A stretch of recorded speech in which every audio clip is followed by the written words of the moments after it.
Vending machines build a semi-automated business in 2026. What if you could run a small business where customers purchase products from a machine instead of needing a salesperson standing there all day? That's the basic idea behind vending machines. Vending machines can sell snacks, drinks, packaged food, personal care products, or other suitable items depending on the location, local rules, and machine type. The reason people consider vending machines a semi-passive business is simple. Once the machine is installed in a good location and properly stocked, customers can make purchases without a traditional shop counter. But here's the part that social media videos often leave out.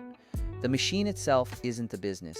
Location is the business. A vending machine in a place with very little foot traffic may generate almost nothing, while a machine placed where the right customers regularly pass by can potentially perform much better. That's why location research should come before buying expensive equipment. Think about places such as offices, colleges, hospitals, hostels, gyms, transport areas, apartment communities, or other suitable locations where vending is legally permitted and customers have a reason to buy. You also need permission from the property owner or management. Never simply place a machine somewhere without authorization. Before investing, calculate the numbers carefully. You need to consider the machine purchase or lease cost, transportation, installation, electricity, inventory, payment processing fees, maintenance, repairs, spoilage, taxes, location rent, or revenue sharing in your own time. A machine that generates $1,000 in sales doesn't mean you made $1,000 profit. If your total expenses are $7,000, your actual operating profit is much smaller. Product selection is another important factor.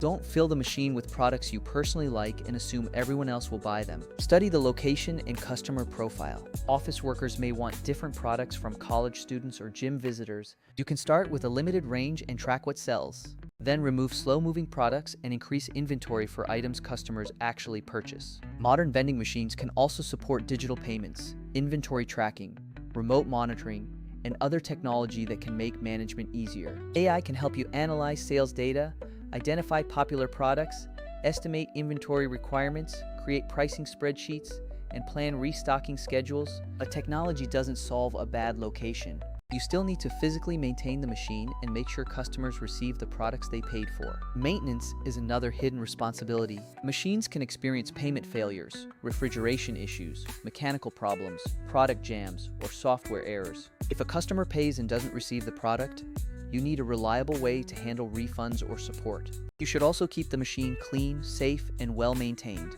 Legal requirements vary depending on what you're selling and where you're operating. Food and beverage vending can involve additional licensing, hygiene, labeling, tax, and safety requirements. Always check the current local rules before starting. Security matters too.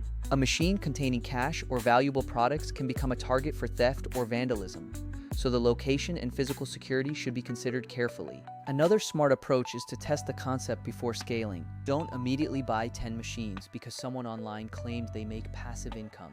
Start with one machine or a small pilot, measure sales, calculate real profit after all expenses, understand the operational workload, and then decide whether expansion makes sense. You can also negotiate location arrangements based on a fixed rent or revenue sharing model depending on what the property owner agrees to. The goal is to create a mutually beneficial arrangement where the location earns something and you get access to the customer traffic. Vending machines can become a useful semi-automated business model, but they aren't completely passive.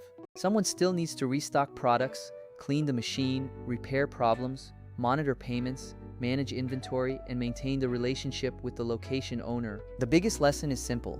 Don't buy the machine first and then search for customers. Find the right location and demand first. Calculate the numbers, understand the regulations, and only then invest. A vending machine can be a business asset, but only when the economics behind it make sense. If you enjoyed this video, follow for more small business ideas, passive income concepts, AI business tools, online income strategies, and practical ways to build additional income.